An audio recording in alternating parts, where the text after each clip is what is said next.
Hello guys and welcome back all 1,800 members of this channel. Today we're going to be going over Lance Stroll's 2023 season to understand the question, does he actually deserve the hate he gets and does he deserve to be in Formula 1 in general? I don't know how to phrase this other than Lance Stroll gets an obscene amount of hate, and partly because he does it to himself. He makes himself an easy target. I'm sure you all would have seen him crashing in Saudi Arabia and his crash into Daniel Ricciardo in the Chinese Grand Prix. So he isn't exactly without fault himself, but does he deserve the hate that he gets? I'm going to be going over the 2023 season because one, it's his most experienced full season that we have, and two, it's a season in which Aston Martin have a podium winning car or a podium level car. That type of car requires a certain caliber of driver and a certain quality of driver that we obviously know Fernando is, but do we know that Lance Stroll is that? And to ask that question, we are going to do that. But before we kick off, we need some metrics. Shout out to Madvocate. And the metrics we're going to be using is every time Lance Stroll does something good, we're going to give him a cookie. But every time Lance Stroll crashes, we're going to take a shot. 2 shots of vodka.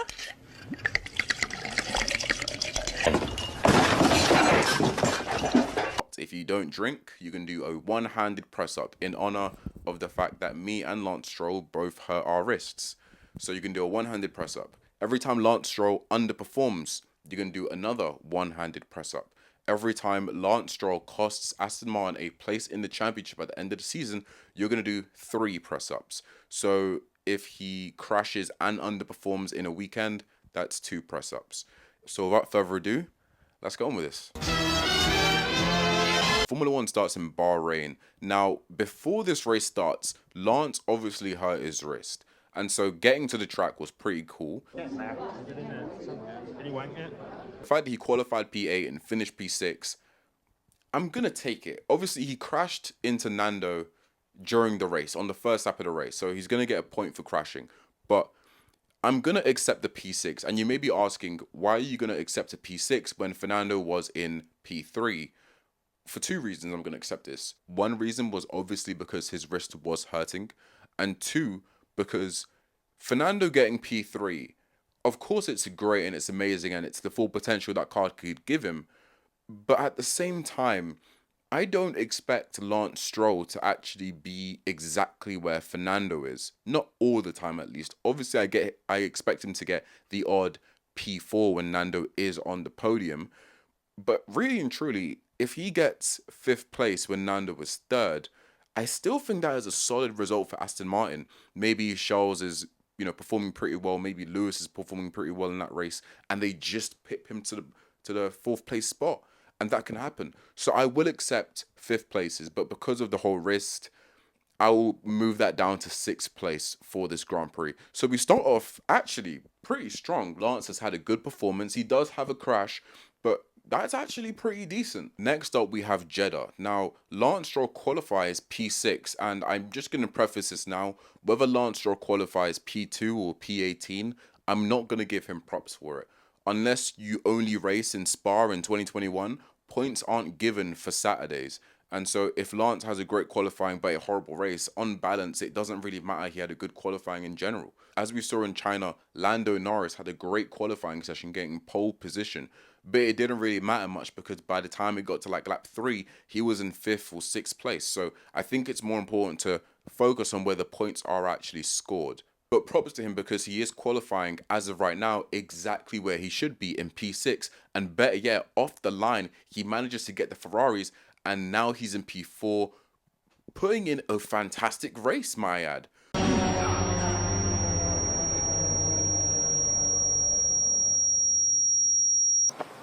I said, hold up, wait a minute, something ain't right. Now, later on during the race, he does retire, and he does retire due to a mechanical issue, which is not his fault. So currently, Lance Stroll is flawless. A side note is I'm going to be tracking the distance between the Ferraris and the McLarens in terms of points dropped in this race or in the races to come.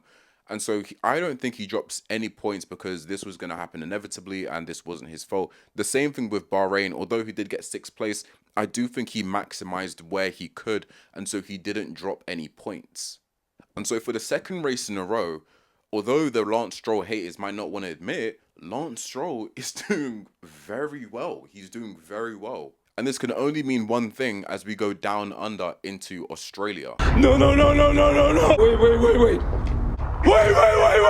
Australia is a bit of a funky race because personally, I think Lance did a lot worse than the results says. The results say he got P4, but I need some explanation to go with this. He starts off the race qualifying P6, which is pretty good considering he was only like a tenth and a half behind his teammate.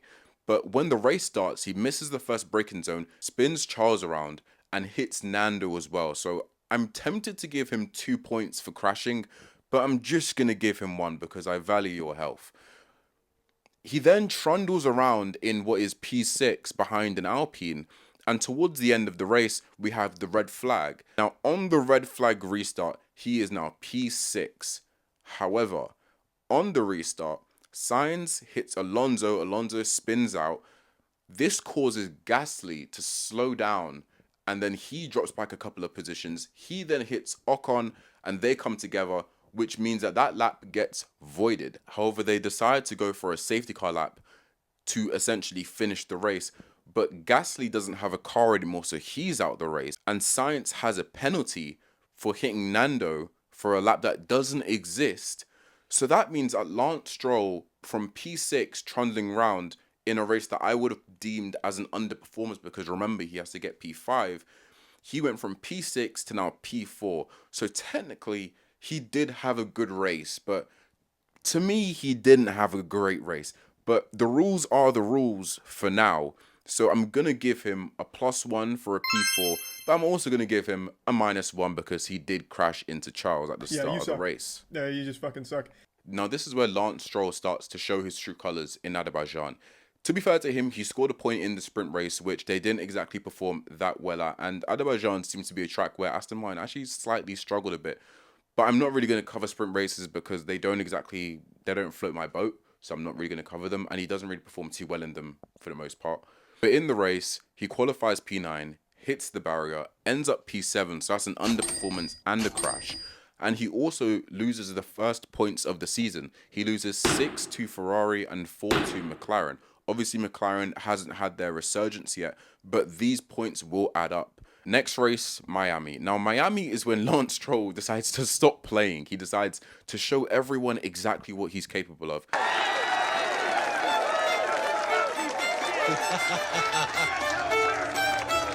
And he qualifies P18. All right, everybody, calm down. Let's not let your heart. You guys, you're the real heroes. You fucking.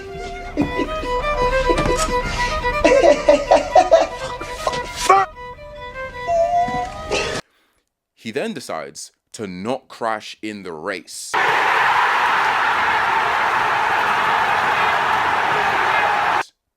He also decides to not get points. Roger, I have a huge problem with this dish. It's that you haven't made it for me sooner. Thank you, Chef. Because if you had, Drew, then I would know how good you are at cooking food that's bad. I'm sorry, Chef. In the end, he underperformed. He lost 14 points to Ferrari and 10 points to McLaren because he would have been in 5th place, giving him 10 points had he performed well. Now, up until this point, Lance Stroll actually hasn't been performing too bad. No. You could make an argument he's had a great start to the season. Your intellect is as weak as your dollar. Failure is your destiny. You disrespect yourself and your nation. You are made of stupid. But this is where we hit Monaco. If you're an Aston Martin fan, this is the time to turn off the video. So you see how before when I said that if Alonso gets P3, that means Lance should get P5? That was under the preface that both Red Bulls were in the race, because obviously when you take the Red Bulls out, everyone should kind of get lifted up because they are the top 2 cars.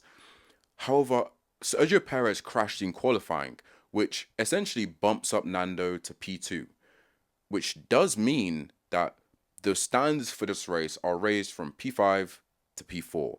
However, despite this, Lance Stroll gets knocked out in Q2, which means he lines up P14 on the grid. De Vries, then Alex Albon, Stroll and Bottas. But it's not just that.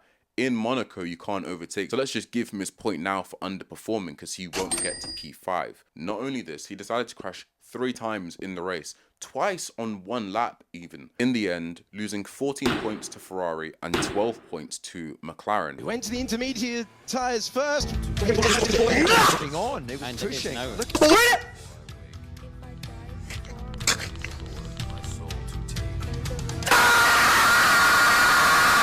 Double kill, triple kill, overkill, kill-tacular, kill-trocity, Kilimanjaro. Spain qualifies P6, ends P6, get a cookie. Now in the next race, which is Canada, Lance Stroll decides to catapult after this great result to try and get himself P13 in qualifying. However, in the race, since Sergio Perez didn't do very well, and Fernando Alonso got P2, and Lewis Hamilton was 5 seconds behind him in P3, and Charles Leclerc was 5 seconds behind Lewis in P4, I think it would be fair to say that if Lance Stroll was competitive, he would be 7.5 seconds-ish behind Fernando Alonso. I think that's a very fair amount, which would have landed him P4. He didn't manage to get that, which means he does get a strike for underperforming. On the good side, you don't have to take a shot since he didn't crash. However, what the keen-eyed of you, or the very observant eyes of you, may have noticed is that I am no longer counting the points for McLaren. And that is because he has now lost the championship to McLaren, or lost 4th place to McLaren. The gap between them was 22 points, and Lance Stroll has already exceeded that in the first 8 races of the season. And with this, you will now have to take 3 extra shots. I don't know how many shots we're at currently, or how many press-ups, but I'm pretty sure you'd be close to blackout drunk or dead by now. Stop! He's already dead! And for the road in general, he lost 14 points to Ferrari. Now, after the hard, rough weekend that Stroll has been having, in Austria, he actually managed to finish P4 ahead of Alonso. The points, we go across the line. Verstappen, Perez signs the top 3. Stroll, and then Alonso. In the sprint race, he qualified P6 and ended up P10. I understand this race wasn't the best for Aston Martin, but given the whole 7.5 seconds behind his teammate, I do think he still could have got P7 at least, which means that he dropped 6 points to Ferrari. Now in the British Grand Prix, the car wasn't as competitive as it had been in other Grand Prix or other racetracks, so I'm not going to say he has to get P5. However, P8 was definitely on the cards had he been in touching distance of Nando. But instead, he hits Gasly, doesn't get points, and loses 6 points to Ferrari. 1 shot for underperforming and 1 shot for crashing. And so we have the stats for the first half of races in the season. He lost 60 points to Ferrari, he lost 4th place to McLaren, he crashed 7 times, he underperformed 6 times. And now is a time in which you start to ask the question, does Lance Stroll deserve to hate? Before we end the first half of the season. Now, honestly, having rewatched all these races, they really aren't as bad as they seem. I think his biggest problem is that he just lacks a bit of pace when necessary. You can see at the start of the season when the gap between him and Nando is tighter, he generally actually gets into less issues. It's when the gap becomes wider, he starts getting into fights he shouldn't be, and that's when the troubles and the issues come. I don't think Lance doesn't deserve to be in F1. However, given the fact that he did lose 4th place to McLaren when he did have a podium, position car, I would say that on balance, he doesn't look like a driver on pure talent or ability that deserves to be in that level of car. Maybe a midfield or a lower midfield car, but Lance clearly hasn't shown the ability, at least so far, to make himself worthy of being in a car, or at least a team that in a couple years genuinely might be challenging for the World Championship. But this has definitely made me look at Lance Stroll in a slightly better light, because whenever I look back, sometimes I can always think of the fact that Lance Stroll crashes, or that he hits people, or it's horrendous interviews. And I'll be honest with you, having looked at the second half of the season, it only really gets worse. But for now, in this first half of 2023, I think it's fair to say that Lance isn't a horrible driver. He just isn't the type of driver you would expect in a podium level car after 8 years of experience. It doesn't make much sense how he's managed to last this long, but I think it's pretty clear that because of the experience he's managed to accrue, whether you like the way he did it or not, he actually has the ability to be a decent F1 driver. Not a world champion like Fernando Alonso says, but a decent F1 driver. And does he deserve to hate? He doesn't deserve all the hate, but he definitely deserves criticism for losing Aston Martin places or possibly taking up spaces from newer drivers that could be entering the sport, or from drivers like Alexander Albon, who genuinely are crying out for a better car, but aren't really going to get that facility if nothing changes. So I think it's, on balance, is Lance Stroll a good driver? Yeah, he's pretty serviceable. Is he deserving of a championship winning car? No. Should he be in F1? Yes, I do think Lance Stroll should be in F1. I think most rookies coming into the sport would probably lose to Lance Stroll, but at the same time, he isn't beating anyone that has had a couple of experience and has a decent bit of consistent pace.